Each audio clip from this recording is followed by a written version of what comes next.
Umarangkadang bangayan sa Senado matapos magbatuhan ng paratang sina Senadora Amy Marcos at Senate President Pro Tempore Ping Lacson kaugnay ng umano'y porco allocable sa national budget.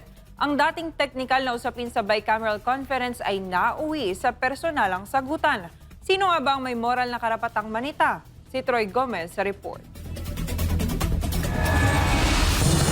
Hindi pa man natutuyo ang tinta sa 2026 national budget, nagliyab na ang isa sa pinakamainit na bangayan sa Senado ngayong taon. Unang pinutakan ni Senate President Pro Tempore Ping Lacson si Senadora Amy Marcos matapos umano nitong punahin ang pork sa 2026 budget. Samantalang ayon kay Lacson, may sarili rin itong 2.5 bilyong pisong allocables sa 2025 budget. Hindi rin nakaligtas sa puna ni Lacson ang pananahimik umano ni Marcos noong bicameral conference kung saan napagdesisyonan ang huling bersyon ng 2026 budget. Si Marcos ay miyembro ng BICAM. Dagdag pa ni Lacson, madalas umunong makita si Marcos sa pamamahagi ng AIX at MAIFIP, mga programang tinatawag nitong soft pork. Pero hindi nagpatinag si Senadora Amy Marcos. Sa isang pahayag, iginit niyang ang tinutukoy ni Lacson ay wishlist lamang na hindi naman naipamahagi. Giit ni Marcos, ang mga oposisyon lahat ay FLR o for later release, kaya ni isa dyan ay walang naibigay o zero silang lahat sa budget.